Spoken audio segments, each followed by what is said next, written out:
Prolonged drought would lead to the worst fire season in Australia's recorded history. The final 3 months of 2019 and the first month of 2020 would see the east and south coasts of the nation devastated by fire. At least 34 of our friends and relatives would die. Over 3,100 of our safe and secure homes would be destroyed. 187,000 square kilometres of this wonderful pristine nation would burn. And considerably more than 1 billion of our precious animals would perish. Marsupials, birds, reptiles, amphibians, farm animals, pets, and more. Our immediate district around Yatte Yattah did not escape the intense fury of the fire. For weeks it threatened, menacing from the hills around us, and then on New Year's Eve delivered upon us its full fury. The final toll is incalculable, but more than 100 homes, 3 lives, innumerable animals, and our sense of safety and security were temporarily lost, but not our resolve.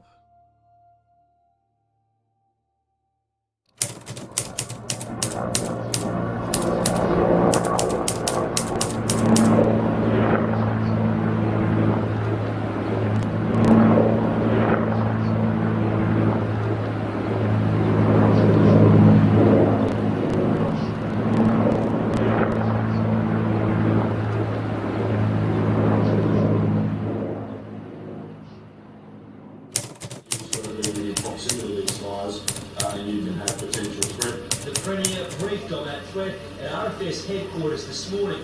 Saturday's going to be hot. A total fire ban is in place until midnight Saturday. The fire danger rating tomorrow extreme for Sydney, the Illawarra and Southern Ranges. There is still an element of unpredictability, and that element of unpredictability is what concerns us.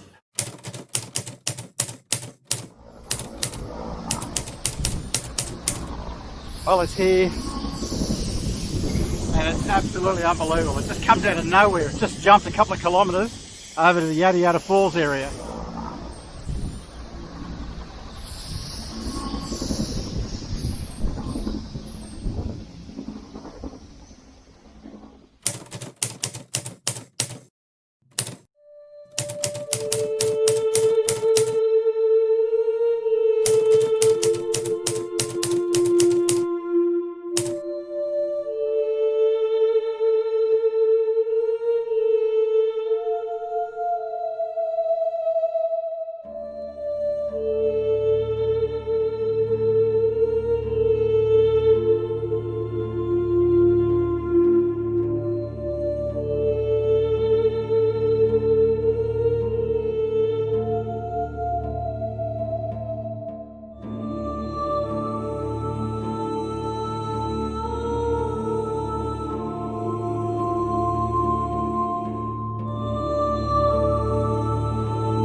We lost everything. It's just not it wasn't just a fire that you lost a few possessions. We lost every conceivable possession that we owned. I don't know where to start. I don't know how to start. I don't know who to talk to. I can't manage that myself.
It's a write-off. It's all the electrics will be softened, all the seals are gone, brakes are gone. So I'll just take that much of it, and it's a new project.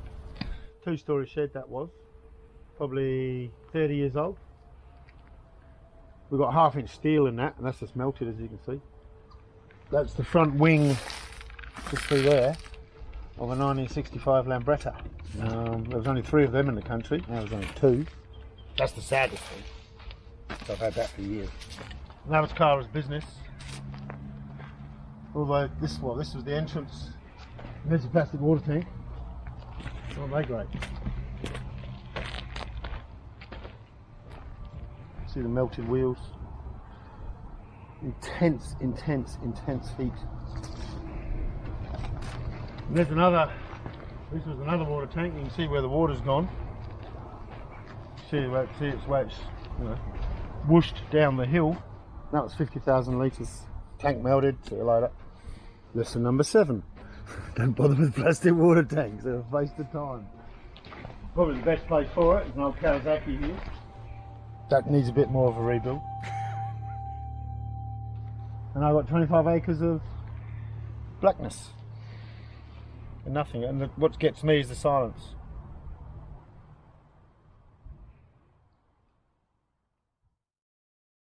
Around about 12 o'clock, I was up near the front gate and the fire started to come down the driveway. It was like big waves coming down the driveway. I had hoses set up and there's just nothing I could do to stop that fire. All I could do was keep running backwards and backwards, and I was watching the flames was actually rolling on the top of those big trees there and coming back down to earth till I got down to near the house where I had another firefighter pump set up, and I started to use that hose, and the wife and Leonie were in the house and they yelled out, "Get inside, you're going to get killed if you stay out there."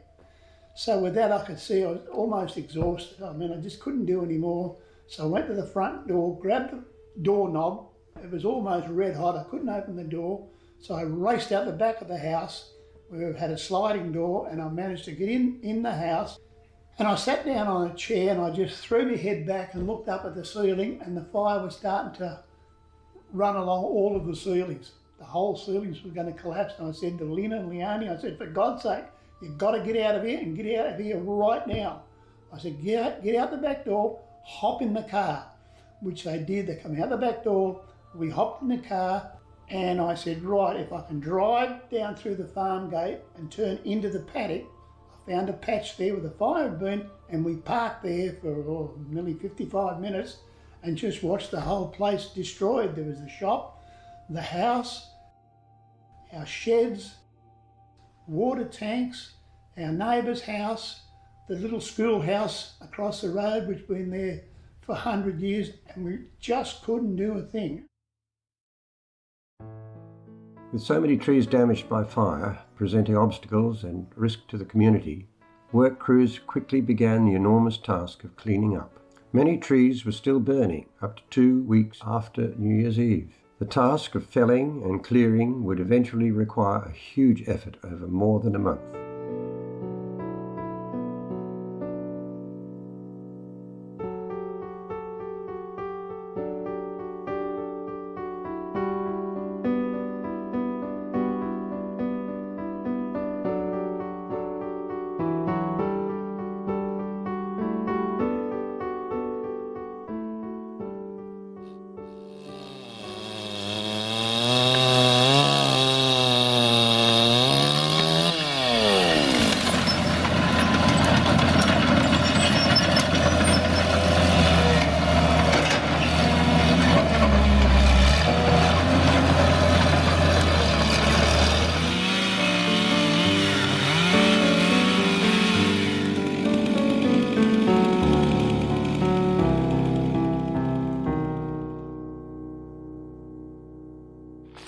For about 3 weeks beforehand, I'd been asking Dad where my keys were, because he borrowed my keys.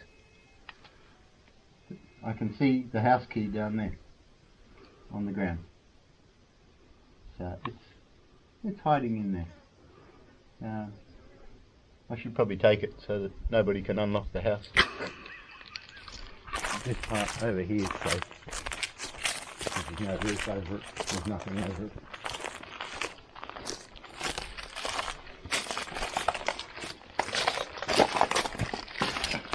That's the outside of the door. That's the inside. That's how much it melted on the inside compared to the outside. Some of these have imprinted on them. You can only just see the seal there, but it's a HMAS Duntrude seal. You've got to scrape through all that. That's the family silverware. The Wedgwood's no good. That's all gone. It's not Wedgwood, it's Meakin, but yeah. It's all grandparents' crockery and stuff like that. There was a big cabinet there with all of it in there.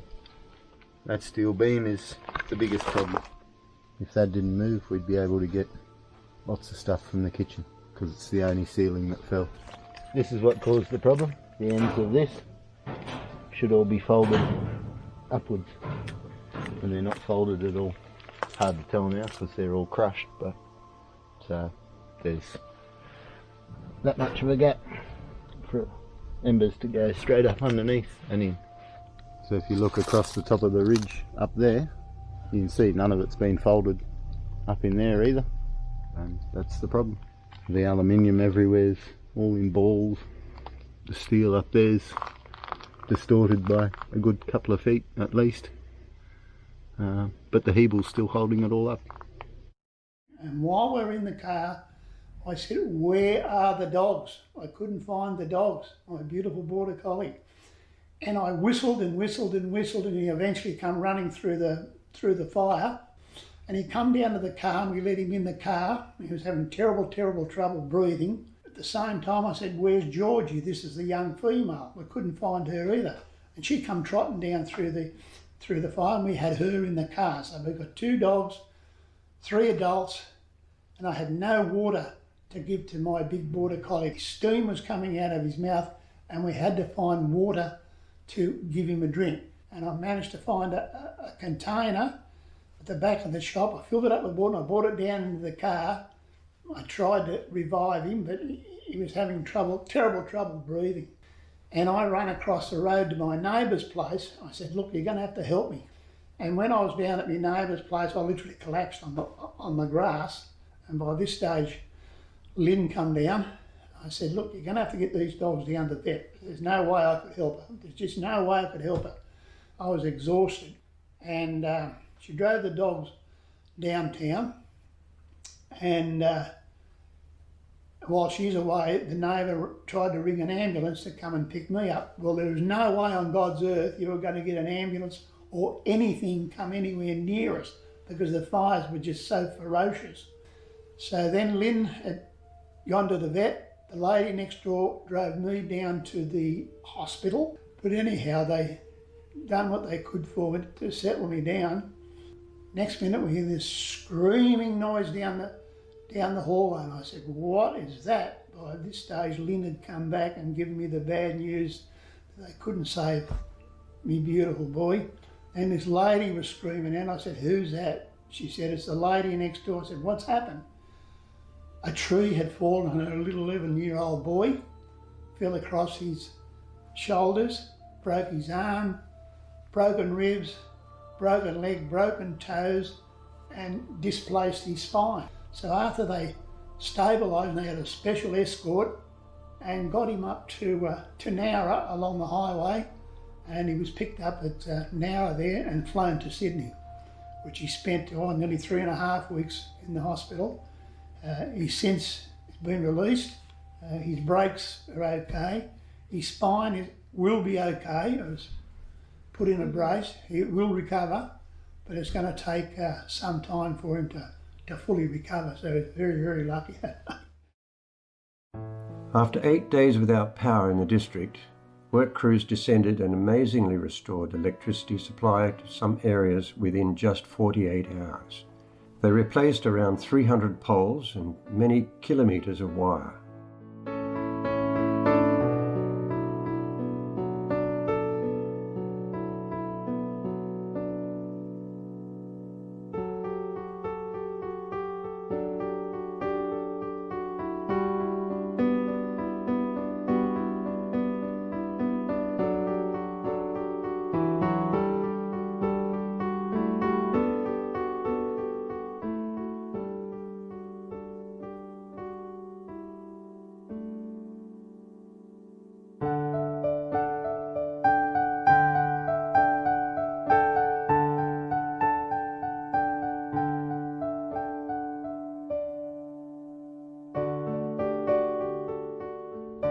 don't even like being here now. Well, I do, but I don't. And the only place that's not burnt is where that is. So to me, that's the obvious place to live.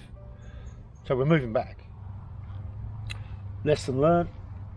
Be better prepared, no matter what. You could have had 10 fire brigades up here. Nothing would have fixed this. Lesson learned. Don't buy plastic water tanks because they're useless. And those were on fire quite well, doing very well. But that wisteria is probably 80 years old. Maybe a bit younger. Stunning, stunning, beautiful plant. Little things like that gone. Like all these trees have got to go. So we got basically got to wipe out what we got here and start again. Tools I've collected for 30 odd years. Like amazing tools. You know, stuff I just know as soon as I pick it up, it's, oh yeah, I know this is my great. You know. Oh, I'm thankful for little things like, you know, I've got some bees. I can start again. Am I thankful for that? Possibly. I'm thankful I'm alive. Thankful the wife got out. Very thankful. That plan worked. You see it, you go. That worked. And that was the hardest thing, watching her drive out. Her looking and going, I'm going to see you again. Yeah. I'm thankful my son didn't make it back from Milton. He was on his way. Thankful I've got people like you and the community, which has been amazing. Just, you know, looping around. I'm thankful I can see the contours of the land now, so I can never see them before. And it sort of settles me, cements me into this part of the world. My most vivid memory of that day of the fire was, it's hard to describe, but it was the fire itself. The colour was the most vivid colour I've ever seen. It was, the only word I can use to describe it was magnificent. It was the most iridescent amber colour I've seen, and it was actually like jewels, and it was like it was dancing down the driveway. I don't know whether it was the gases from the things burning in the house or whether it was the oxygen in the air outside, but it will stick in my memory forever. More fire, more smoke. Well, 4 o'clock in the morning the wind started, roughly, got up, came out here and the embers were flying into the paddock here. So I turned both firefighting pumps on to soak everything, and then continued with that until everything was finished. They were running the whole time from 4 a.m. Well, the first sign of smoke that I could see was around 11:30 to the north of us, up over there, and then more and more different runs of fire going around, and I wasn't bothered. Just keep refilling the pumps and turn them back on again, keep them running. Knowing there was nothing I could do to stop the house burning down, that was the worst part. Knowing it was burning and knowing that I didn't have any available water, readily available water. I had a lot of water, but in tanks that I couldn't access because I didn't have the fittings on them. There was no way to do anything about it.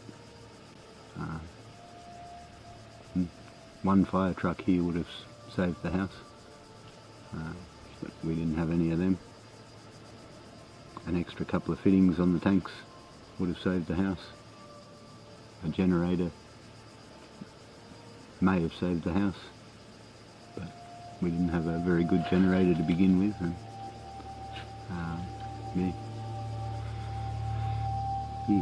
but that's the worst bit, is knowing I could have saved it, but I didn't. Disaster relief centres were quickly established at both Ulladulla and Milton. They were flooded with kindness and generosity from the Australian public. Food, clothing, water, tools and more. As well, various groups from as far as Queensland arrived to offer help in many forms: food, fencing, labour and more.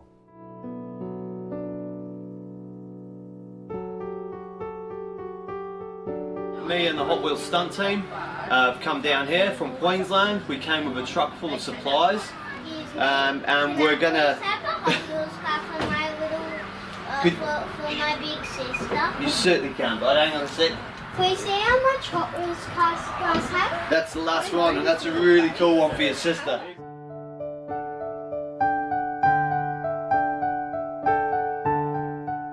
We were here, we bring a few trucks here, we were dropping groceries and water where needed.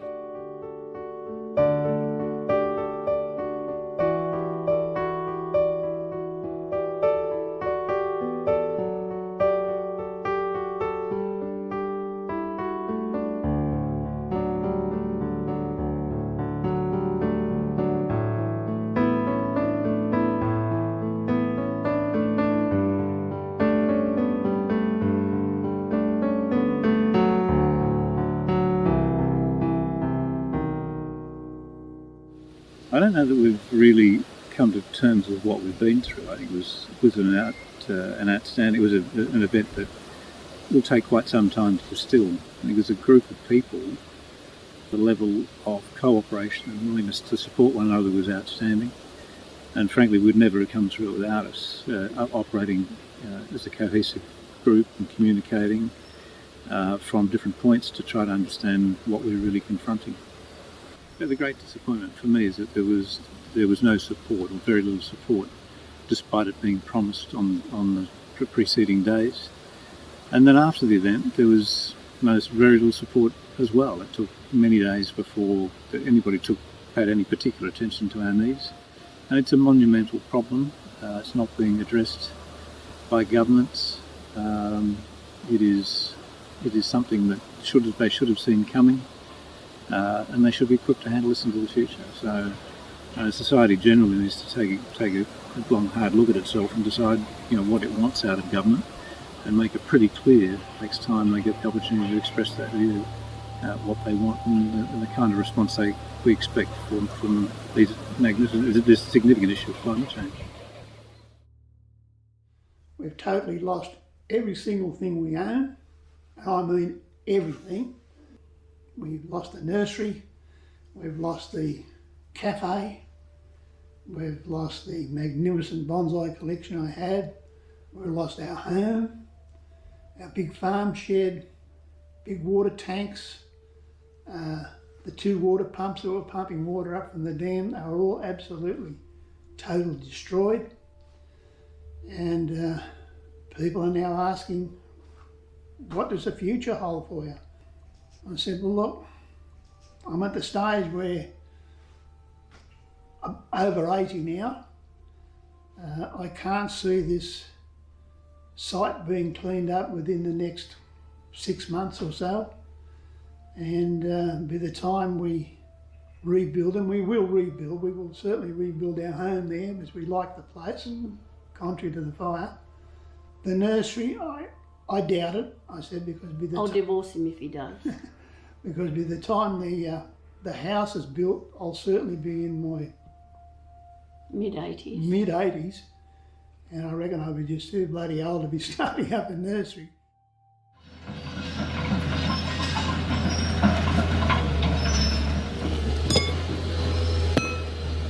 That's all that's left of the garbage bins. You can't even see the bloody plastic.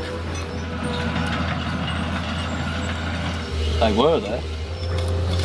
That's the only bit of plastic left out of the whole thing. There was a shed there, but all that's left is just, there's the iron, there's a trailer, there's nothing.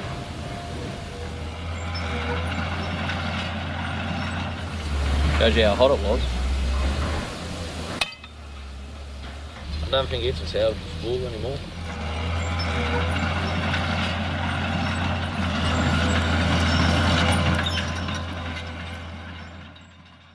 Record levels of donated funds flowed almost immediately from around the globe. Generosity and compassion for the people and animals impacted reached new heights. There was a sense of we're in it together across the nation. Despite this, however, life in the cities continued its usual rhythm, somewhat immune to the scorched realities of the regional districts. Many in the fire-affected areas still had mountains to climb.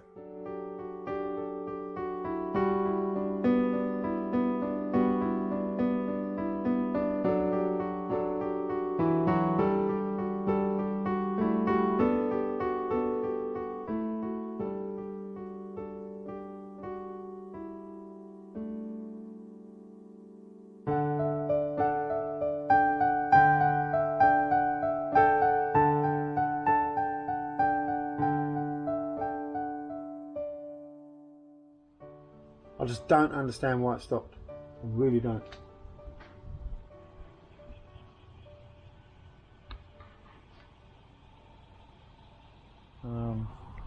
You know, that's shed full of stuff, memories, cooked. Every day I'd come out here, there would be wallabies, kangaroos, echidnas, wombats, a multitude of birds, multitude of sounds. That's the hardest thing coming up here, just not hearing that. You know, the wife's lost more than me. She lost a 30-year business. Everything. The whole, gone, just move on. So that's, she's been dealing with it really well. But, you know, and little things like when I hit that bike and it turned over. Holy crap. Holy crap. That was a bonus. That made me laugh. More will come apparent in the next couple of years, or year. I'll be thankful when I'm sat here in my outdoor entertaining area, because this is where we're sitting right now, will be, with the pool down over there. I'll be thankful that we've still got where we live. This is paradise to me.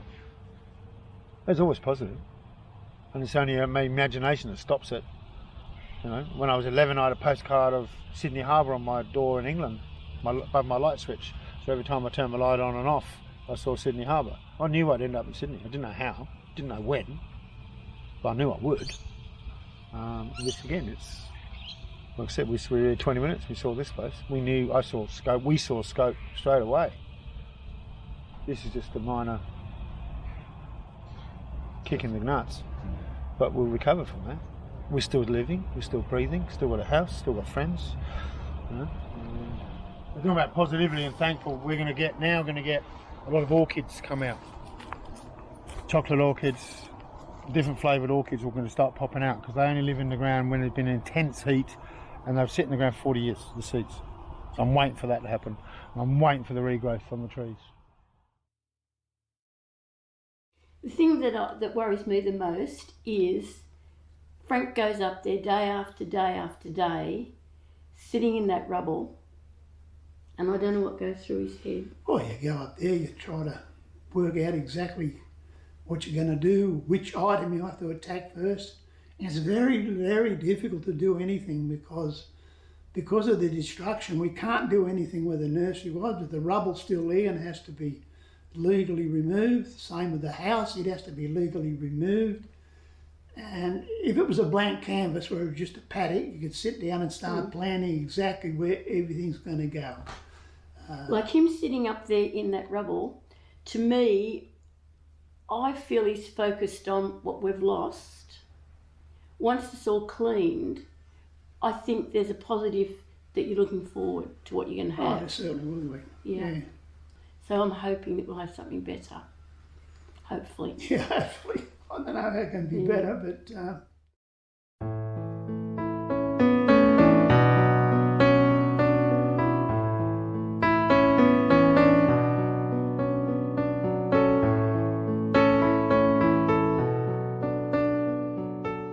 Hi, I'm Stephanie from Blaze Aid at Milton. We're here to help all our farmers around this whole area. There's such devastation that we found as we were coming down on holidays to see the kids, and we just kept coming and found Milton was in very big need of Blaze Aid's help with all the farmers and their fences. So we've set up a camp, and so far we've got a lot of farms on the books, which we are trying to help. It's going to take a long time. We're going to be here a long time. We've got people from overseas. We had a young lady from Japan, flew in for 2 days, came down by bus, spent 2 days here working a little tushy off, and then flew back to Japan the next day just to come and help us with Blaze Aid.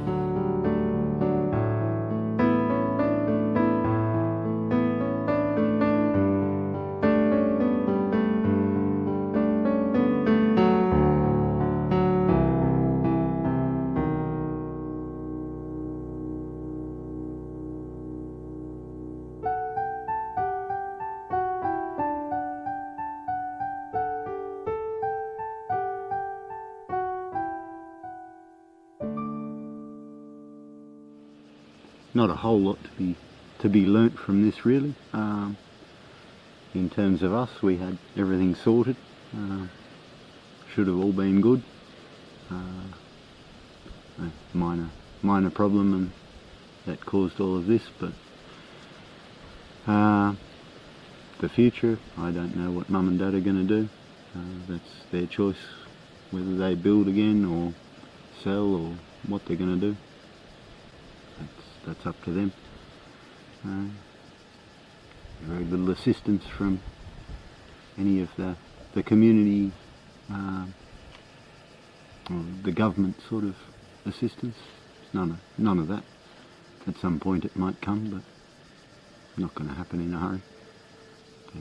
Everybody's focused on other areas, and we're just out here on our own, like we have been the whole time, clearing the roads and doing everything so that we can keep going.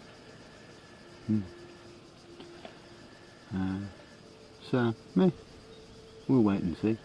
Eventually the house will get knocked down and may get built again, may get built different. I don't know what the plan is. There's lots of things about the house we didn't like.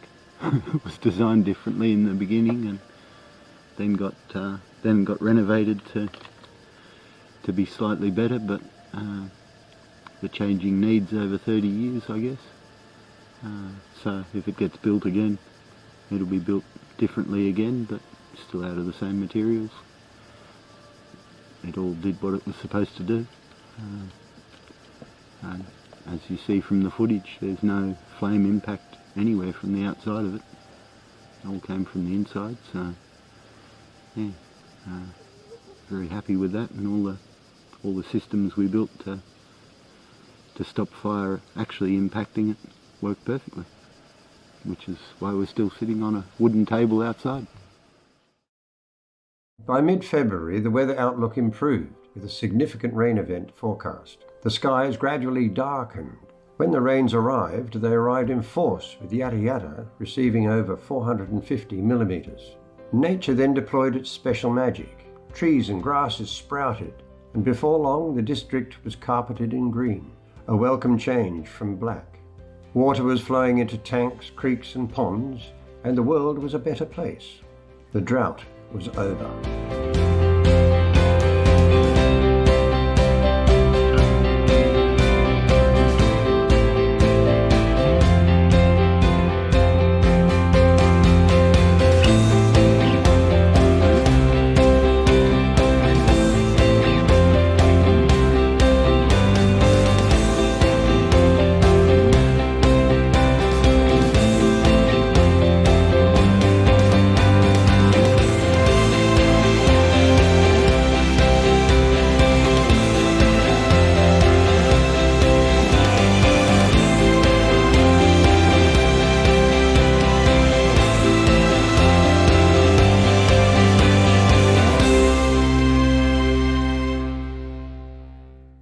The next day after coming out of hospital, we stayed with some friends which looked after us for the night, and a very close doctor friend of mine, and next morning he said, right, we're going downtown.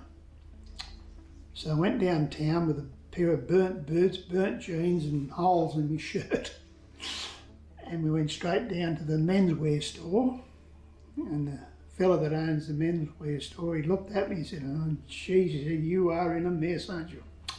I said, sure am, mate. He looked at me and said, right, shoes, socks, trousers, undies, singlets, shirts, jumpers, hats, and here he is making me a new wardrobe. He's hooping this stuff onto the counter for me. And I said, look, I'm in no condition or situation where I can reimburse you for this. He said, no. He said, you don't have to reimburse me for this. I said, mate, you can't do that. He said, well, your friend here, the doctor friend, he's going to pick up the bill. I said, oh, come on. I said, I can't do that. So anyhow, Craig pulled out a handful of $50 bills. It was obviously donation money, and he stripped off about $300 or $400. And he said, have you got any money? I said, no, mate. I said, I've got nothing. I said, what you're looking at is what I got. He said, well, it's for you. I said, no, I can't take that money. It's not right. I said, I'm not built that way. I said, if you want to give me that money, I said, give it to Paul, my friend here. He's paying for the goods. He said, no, he said, don't worry about bloody Paul. He said, this is for you. So he put his hand up on the shelf and he pulled down a new wallet, put it in the wallet. He said, now, put that in your pocket. I don't want any more nonsense. End of that story. It was great, that one. By late March, the recovery process was underway. Native animals began returning to their habitats. A new generation of farm animals came into our world. Paddocks that were so recently scorched were productive once more. The long-awaited removal of heartbreaking house rubble commenced at last, and the rebuilding process could gradually begin. The forest was rebuilding as well, although this process would take a little longer. According to the experts, up to 200 years for full recovery of every aspect.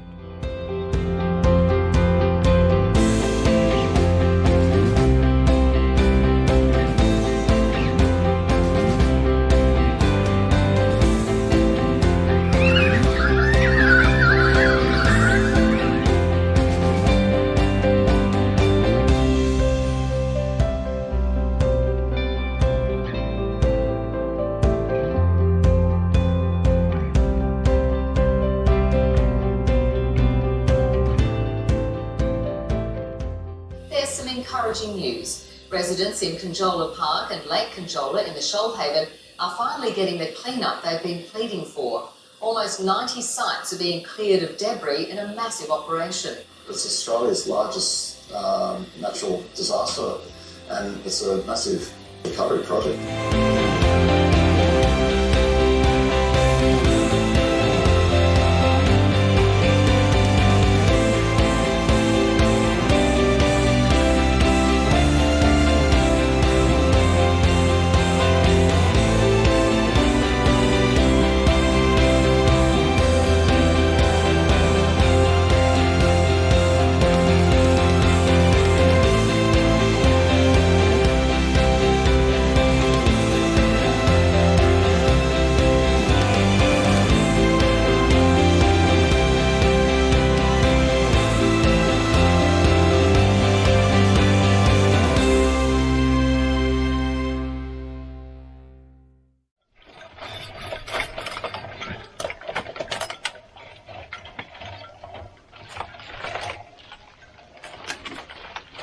Got to get the welcome sign.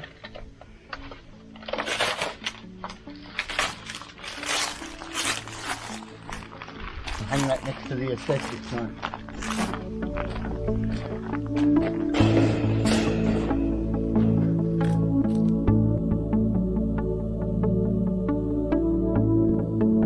The beginnings of a return to normal were at last on the horizon.